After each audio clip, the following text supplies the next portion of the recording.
Good morning all of you.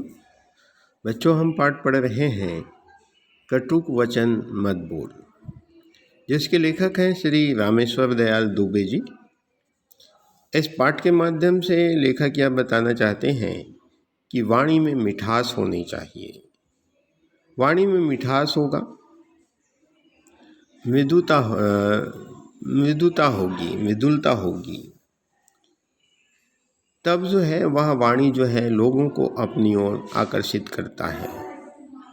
लेखक जो है अपने अनुभवों को इस पाठ के माध्यम से बांटते हुए कहते हैं कि दास प्रथा के दिनों में एक मालिक के पास अनेक गुलाम, अनेक दास हुआ करते थे, जिनमें एक था लुकमान। एक गुलाम का नाम था लुकमान। लुकमान था तो गुलाम, किंतु वह बड़ा बुद्धिमान था। उसकी प्रशंसा जो है इधर उधर फैलने लगी। एक दिन उसके मालिक ने उसे बुलाया और कहा, सुनते हो, तुम बहुत होशियार हो, मैं तुम्हारा इम्तिहान लूँगा। अगर तुम कामयाब हो गए तो तुम्हें गुलामी से छुट्टी दे दी जाएगी। अच्छा जाओ, एक मरे हुए बकरे को काटो और उसका जो हिस्सा सबसे बढ़िया हो उसे ले आओ। लुकमान ने वैसा ही किया। एक बकरे को कत्ल किया और उसकी जीभ लाकर मालिक के सामने रख दी। मालिक ने जब कारण पूछा तो लुकमान ने कहा, अगर शरीर में जीभ अच्छी हो तो फिर सब अच्छा ही अच्छा है। मालिक ने कहा, अच्छा, इसे उठा ले जाओ और अब बकरे का जो हिस्सा सबसे बुरा हो उसे ले आओ। लुकमान बाहर गया, लेकिन थोड़ी देर में उसने उसी जीभ को लाकर मालिक के सामने रख दिया और फिर कहा, कारण जब उसके मालिक के द्वारा पूछा गया तो कहा, अगर शरीर में जीभ अच्छी नहीं है तो फिर सब बुरा ही बुरा है। एक दूसरी घटना है कि एक जिज्ञासु चीनी दार्शनिक कन्फ्यूशियस के पास पहुंचा और उसने उनसे पूछा, यह बताइए कि दीर्घजीवी कौन होता है। वह दीर्घजीवी कौन होता है? विद कन्फ्यूशियस मुस्कुराए और बोले, जरा उठकर मेरे पास आइए और मेरे मुंह में झांकिए, मेरे मुंह में देखिए कि जीभ है या नहीं है। जिज्ञासु ने देखकर कहा, जी हाँ, जीभ तो है। कन्फ्यूशियस ने फिर कहा, अच्छा, अब देखिए कि दांत है या नहीं है। जिज्ञासु व्यक्ति ने देखकर कहा, दांत तो एक भी नहीं है। अब कन्फ्यूशियस ने कहा, जीभ तो दांत से पहले पैदा हुई थी, उसे दांतों से पहले जाना चाहिए था, ऐसा क्यों नहीं हुआ? मेरे पास इसका कोई जवाब नहीं है, आप ही बता दीजिए। उस जिज्ञासु व्यक्ति ने जब कहा कि आप ही बता दीजिए तो कन्फ्यूशियस ने बोले, जीभ कोमल है, दांत कठोर है, और जो लचीला होता है या कोमल होता है, नम्र होता है, वह अधिक समय तक जीता है, जीवन में जीतता है। ये दोनों कहानियाँ हैं, किंतु एक ही सत्य को चरितार्थ करती है, उद्घाटित करती है, और यह कि जीवन में वाणी का बहुत महत्व है। वाणी तो सभी को मिली हुई है, परंतु बोलना किसी किसी को ही आता है। बोलते तो सभी हैं, किंतु क्या बोलें, कैसे शब्द बोलें, कब बोलें, इस कला को बहुत कम लोग जानते हैं। एक बात से प्रेम झड़ता है, दूसरी बात से झगड़ा होता है। कड़वी बात ने तो संसार में न जाने कितने झगड़े पैदा किए हैं। जीभ ने दुनिया में बहुत बड़े बड़े कहर ढाए हैं।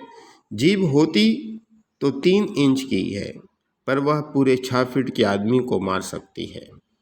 संसार के सभी प्राणियों में वाणी का वरदान मात्र मानव को ही मिला है, और उसके सदुपयोग से आदमी जो है इस पृथ्वी को स्वर्ग बना सकता है या इस धरती में स्वर्ग को उतार सकता है, और दुरुपयोग से आदमी जो है स्वर्ग को भी नरक बना सकता है। आप जानते हैं कि भारत विनाशकारी महाभारत का युद्ध जो है वाणी के गलत प्रयोग का ही परिणाम था। इसलिए कहा जाता है कि सदा से यह कहा जाता है कि किसी का हृदय अपनी कटु वाणी से विचलित मत करो। कदाचित मंदिर और मस्जिद तोड़ने वालों को क्षमा मिल जाए तो मिल जाए, किंतु हृदय मंदिर तोड़ने वालों को कभी क्षमा नहीं मिलने चाहिए। और मधुर वचन है औषधि, कटुक वचन है तीर, श्रवण द्वार हवै संचरय, साले सकल शरीर। कुटिल वचन सबसे बुरा, जारी करे तंछार, साधु वचन जल रूप है, बरसै अमृत धार। अर्थात कटु वचन है, कटु वचन जो है तीर के समान है, और जो मधुर वचन है वह औषधि के समान है। श्रवण द्वार हवै संचरय, साले सकल शरीर। वास्तव में जो मधुर वचन है उसको सुनने के उपरांत सबका शरीर जो है पुलकित हो जाता है, आनंदित हो जाता है। तो इसलिए और स्वर्गीय श्री लाल बहादुर शास्त्री जी अपने विनम्र स्वभाव और मधुर वाणी के लिए प्रसिद्ध थे। प्रयाग में एक दिन उनके घर पर किसी नौकर से कोई काम बिगड़ गया था। श्रीमती शास्त्री का क्रोध में आना स्वाभाविक था। उन्होंने नौकर को बहुत डांटा और उसके साथ सख्ती से पेश आई। शास्त्री जी भोजन कर रहे थे। उन्होंने अपनी पत्नी से कहा, अपनी जबान क्यों खराब कर रही हो? लो तुम्हें एक शेर सुनाऊं। कुदरत को नापसंद है सख्ती जबान में, इसलिए तो दी नहीं हड्डी जबान में। और फिर मुस्कुराते हुए शास्त्री जी ने आगे कहा, जब एक शेर सुना है तो एक दूसरा शेर भी सुन लो। जो बात कहो साफ हो, सुथरी हो, भली हो, कड़वी ना हो, खट्टी ना हो, मिश्री की डली हो, कहना ना होगा इन शेरों को सुनकर श्रीमती शास्त्री जी का क्रोध का पारा जो है बहुत नीचे उतर गया था। यह बात स्वीकार करनी ही पड़ेगी कि सभी बातें ऐसी नहीं हो सकती जो दूसरों को प्रिय ही लगे।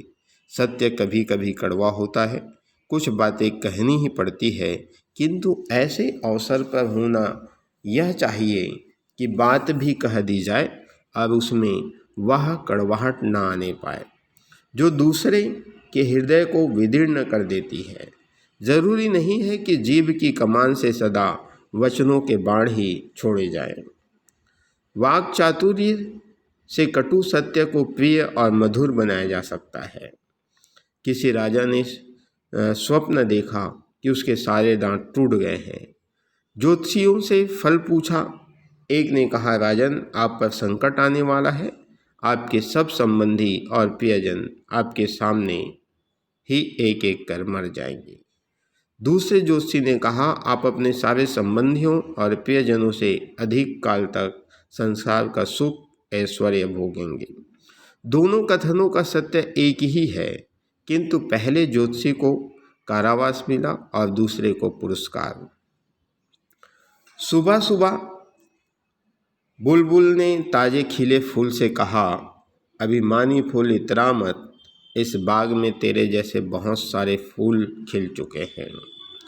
फूल ने हंसकर जवाब दिया, मैं सच्ची बात पर नाराज नहीं होता, पर एक बात है कि कोई भी प्रेमी अपने प्रिय से कड़वी बात नहीं कहता। यदि आपकी वाणी कठोर है, तीखी है, कर्कश है, तो उसे सुधारिए, मीठी बनाइए, नहीं तो लोकप्रिय व्यक्ति का सपना अधूरा ही रह जाएगा।